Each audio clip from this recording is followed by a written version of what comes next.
Gas prices have been high and they're still getting higher. Actually, they are about a cent shy of the never before seen national average level of $5. They hit $4.99 as of Thursday morning, apparently. And it is possible that depending on where you live, they might in fact be higher.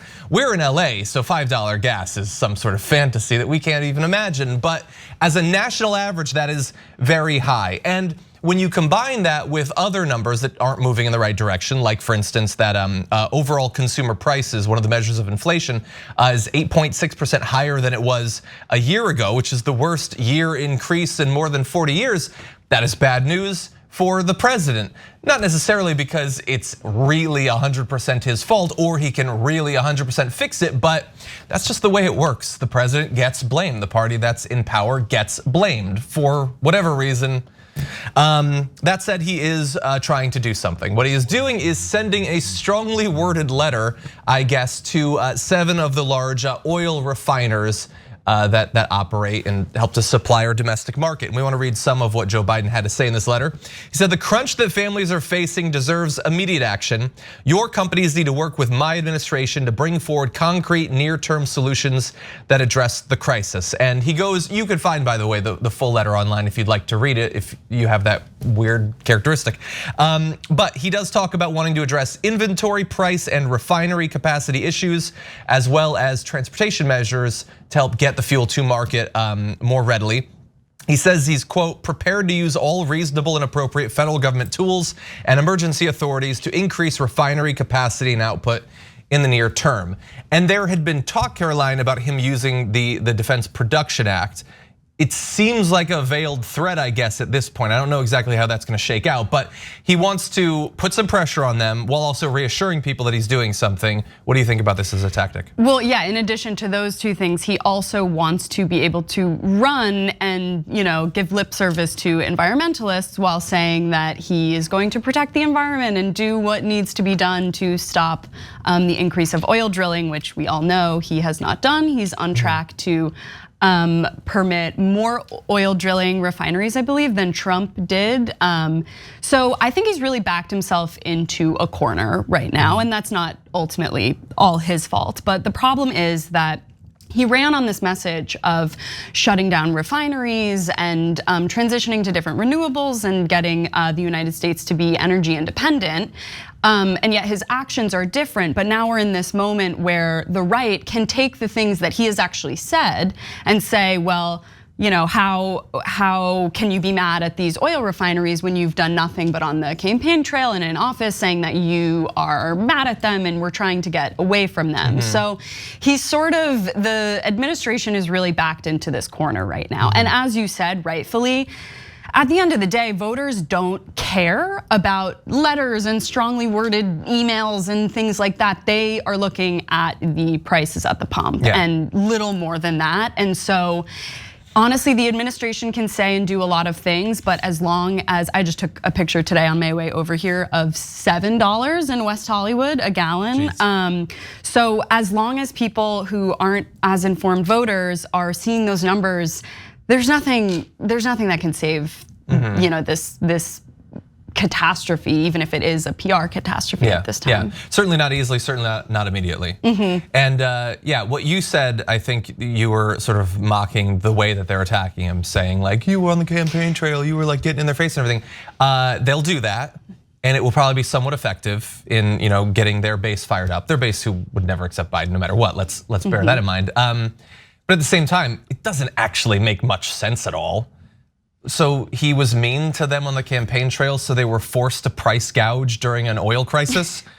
He caused that. He certainly did that. And look, is he doing a little bit to fulfill his campaign promises of transitioning towards renewables? Sure, a little bit.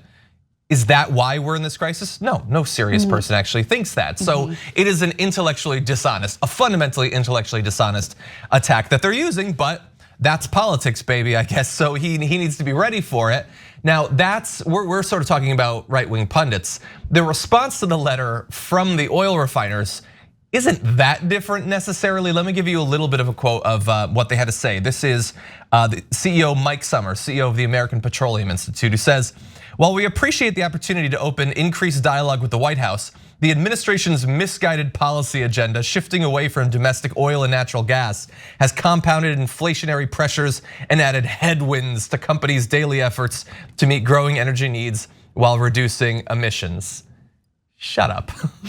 Oh no, it's those headwinds. I must price gouge because the wind is in my eyes or something. That doesn't make any sense. You're using this as an opportunity to make more money. That is what it actually is. Now, if he were to be really serious about transitioning to renewable energy, then that probably will hurt them.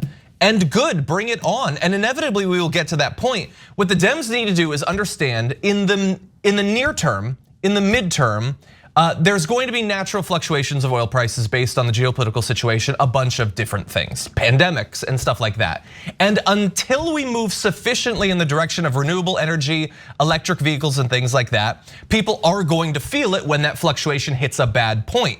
So let's get to the point where we get beyond that, where they can choose to price gouge, and it'll hurt the remaining few, probably mostly conservatives at that point, who would never ever transition over to electric vehicles. So we have to actually get over that hump rather than just, I don't know, like sort of stay on the verge and be at the whim of the oil companies when they choose to price gouge. Yeah, I mean, that's absolutely right. And I think a huge shame is that we've now had two major global earth-shattering events, the COVID pandemic and the war in Russia now, that are two incredible excuses for us to get away from fossil fuels and become energy independent while investing in renewables. And it almost feels like at this point we've had, not one, again, two different events that have really made the case for investing in things like more abundant public transit and everything else that comes with things like the Green New Deal.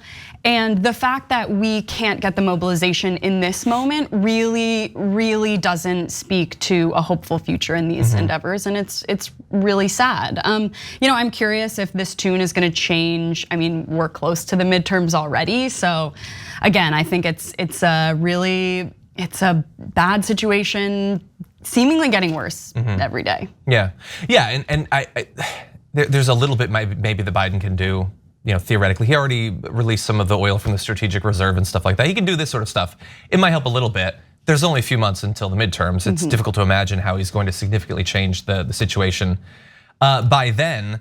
And in the next couple of years, I mean, some things will change. Maybe Russia will pull out of Ukraine, or that situation will have settled down. There's a few things that might influence it, but it is entirely possible that we will cruise into like the DeSantis administration or something without much having fundamentally changed. What will change when he's sworn in is that the Republicans will no longer care about the gas prices. I mean, maybe they'll still use it as an excuse to deregulate, but they certainly won't blame the administration. If inflation continues, they won't care. And vice versa, the Democrats will suddenly use it as a convenient political tool. None of this is fundamentally about the actual substance of these price increases. It's just a convenient political tool, which is unfortunate because people are being squeezed. Now that said, there is a focus in the letter on the price gouging, and we've already talked about it. I want to make sure that we focus on it.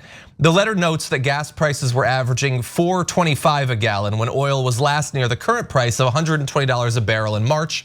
That 75-cent difference in average gas prices in a matter of just a few months reflects both a shortage of refinery capacity and profits that are currently at their highest levels ever recorded.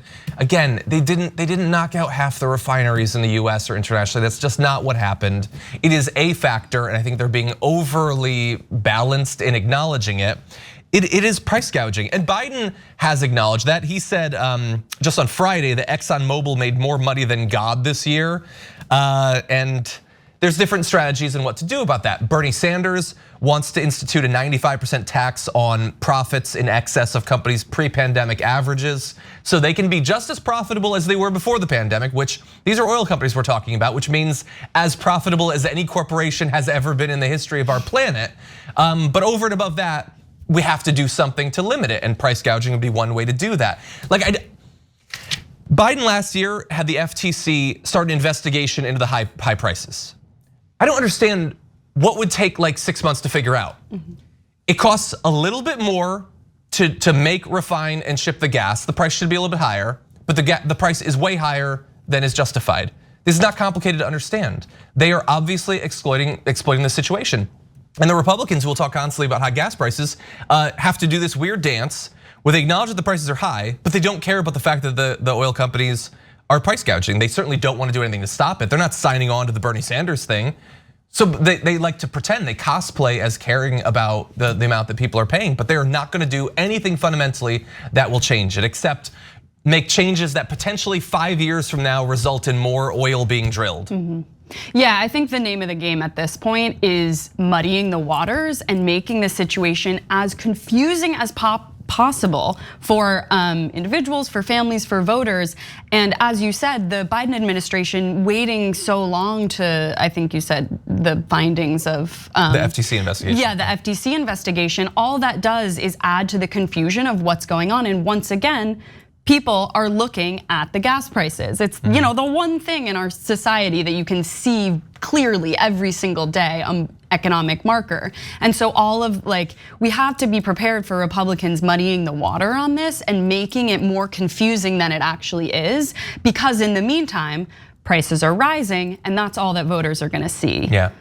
Yeah, and look, that affects a lot of things. I mean, the easy thing to focus on obviously is gasoline and automobiles. It's a very significant chunk of that. It's not the only thing that's affected by these sorts of problems, but yeah, we do need to do something seriously. It is amazing that we continually go through these cycles of gas prices skyrocketing. It happened under Bush, it obviously happened in the 70s, it keeps happening. And nobody on the right and not nearly enough people on the Democratic Party want to stop us from entering into the next couple cycles of this. Just get in the electric cars. And by the way, I understand that right now for a lot of people, it's just not possible. It's not financially feasible. They're not making ones that are cheap enough. The government can do, if Republicans can wrap their minds around the idea that the government can do something that makes it cheaper to pump gas, how do they not understand that it could be possible for the government to do something that makes these cars cheaper to produce? But unfortunately, even the efforts that we might make to get people to understand that electric vehicles are not just better in terms of the fact that you don't have to pay for gas, they're fundamentally better in so many different ways. There are influential people on the right now. I saw today, Elon Musk was tweeting about the federal subsidies. And he tweeted and he said, all these other companies get the $7,500 federal subsidy, but Tesla doesn't.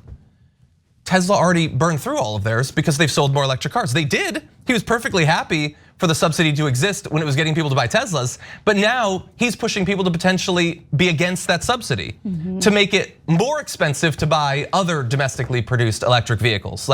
We need to get past this debate. We need to make it so that people are less vulnerable the next time we enter into a situation like this. I do want to also put a button on this. We've been implying that this is bad for Joe Biden. The numbers also bear that out. There's a new Reuters Ipsos poll. Biden's at 39%, which matches where he was at last week in a Morning Consult poll. That was the lowest he'd ever been in Morning Consult. Even Democrats have him at 74%, down from 85% in August, which is still high approval, but they're his party. That's not good. No, it's not good. Yeah, I think in addition, other things we could be doing is in places like LA, they could be, or in lots of cities, expanding bus service, making free transit. They've been doing things like that in Kansas City. There are cities where this works, where free public transit is not only a full-time policy, but it works. I mean, the amount of times that I would love to be able to take the bus somewhere, but because of traffic and because of diminished routes and things like that, it's just not a possibility. So in addition to electric cars and things like that, it really bums me out that in this moment where we need public transit and infrastructure, there's no messaging on that anywhere. And it's, it could just be such a winning message for people who are excited about the prospect of expanding that infrastructure, and they're just not capitalizing on it at all, and it's a shame. Yeah, there was a little bit of talk back during the negotiations around Build Back Better, and I'm sure that some of that funding is going into that, but yeah, it's not, partially because it takes a long time to get that stuff up and running, but it does still have to be a constant focus. And for very short distance travel, especially in urban areas, I know Anna Kasparian is a big proponent of electric scooters like Bird and Lime. I'm kidding, she hates that stuff. But anyway, it is an option, I've used it. Thanks for watching The Young Turks, I really appreciate it. Another way to show support is through YouTube memberships. You'll get to interact with us more. There's live chat emojis, badges. You've got emojis of me, Anna, John, JR. So those are super fun. But you also get playback of our exclusive member-only shows and specials right after they air. So all of that, all you gotta do is click that join button right underneath the video. Thank you.